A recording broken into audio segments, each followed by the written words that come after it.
You're listening to the Gaelic Hour, 1097.9 FM. We're still at the Web Summit, and we're chatting with another Canadian firm that has come across the Atlantic, and not just across the Atlantic, also came across the whole of Canada to come across the Atlantic. Vancouver-based Locopass is here, and I'm chatting with Andrew Glancy. Andrew, welcome to the Gaelic Hour. Thank you very much. So, before we chat a little about the Web Summit, Locopass, what does Locopass do? We're a proximity marketing technology company. So realistically what that means is we allow businesses to connect with potential customers in their immediate vicinity with location and contextual relevant information. Right. And in order for that to happen, so it's basically as you're walking past a particular store, you get a notification saying there's a deal? Yeah, we try not to push. We try not to focus on deals too much. The way it works is when you do pass that store, we just notify you that there is something of value from a digital perspective related to your physical location. So the notification you would get is that you're in a Locopass zone. Okay. And then you can choose to engage with that or not. So if you're a very busy person at the moment and you're passing by something and you get the notification, you don't have time or energy, you leave, notification's gone once you leave that vicinity. Okay. But if you choose to engage, then yes, you get some kind of valid information about that location. Now, the space you're in is very much burgeoning space, and there's quite a few out there. What separates you from what others that might be on? What's your differentiator? So we look at the market as a whole. It is very, very rich at the moment, and the difference between us and most of those other companies is they're very developer focused. So you have to get the beacon technology, you have to buy the app, buy the hardware, and then you have to design an app, and then you have to market an app. So it's a really costly structure. So unless you have $500,000 to $1 million, you can't actually build and deploy and market and get users in order for them to engage with your beacon offerings. What we've done is we've taken all those barriers to entry out of the equation. So the cost barrier to entry and the necessary skills to deploy, we've taken that out of the equation, and we deliver a free hardware solution. And then we charge small businesses with our hardware a $20 a month fee in order to engage with a moderator tool to manage the content on their beacons. Okay. So the difference is cost and access. Right. So you're at the Web Summit. What brought you here?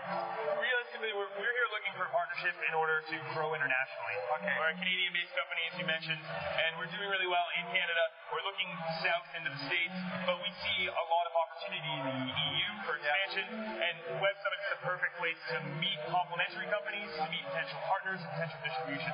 Right. First trip to Ireland? Yeah, my first time here for sure. And you're enjoying it?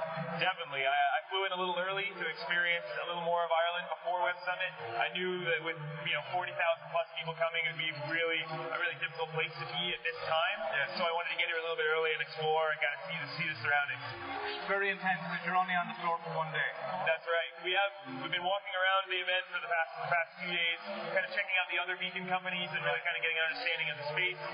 But yeah, today is going to be a really, really hectic day for us. But it's great. We've been making a lot of contacts and we see a lot of value out of the kinds of people that we're meeting and the potential in those relationships. So the high-tech sector in Vancouver, there are certain hubs. Waterloo is very well known, and I notice there's a lot of Montreal companies over at the Web Summit. Definitely. What is the technology scene like in Vancouver? I think realistically, the Vancouver scene is actually much deeper than the other two. So yes, Waterloo does have a substantial scene. Montreal is starting to grow in that regard. I'd say Vancouver probably has the richest tech scene in Canada at this time. I mean, we have a lot of major companies, kind of the Hootsuites of the world that are coming out of there. And then we have a lot of startups. And we have a lot of good infrastructure to kind of help those startups. We have a lot of accelerator programs. We have a lot of really interested VCs in that world. And we have a lot of government programs that the VC government has kind of put forward. Right. One specifically being a Western Canadian association called ICT West. And they're an amalgamation of the Canadian Western provinces that have come together to promote ICT innovation in Canada and growth internationally. Right. So with the help of companies like that and with government organizations like that, we're really growing a deep, rich environment when it comes to the tech scene. And we have a ton of great developers. So you mentioned you're already rolled out in Canada. What kind of an install base would you have at this stage? Well, we just launched this week, actually. Okay. So we've been working on this project for the past 5 months, officially as Locopass, and we've got our beta clients on board. So it's a small subset right now in Vancouver, and then this is our initial expansion. So we're just set up for free registration on our website globally now. Right. We've got our app in both the app stores, so that it's accessible to everyone worldwide. And then now we're going to kind of start to expand internationally fast. We looked at the global model right away. We didn't want to be specifically Canadian in what we deliver, but we want to be specifically Canadian in how we operate. Indeed. Well, Andrew, thanks a million for taking the time. I'm every success, and hopefully you make some good partnerships. Thank you very much. We appreciate the opportunity to talk today.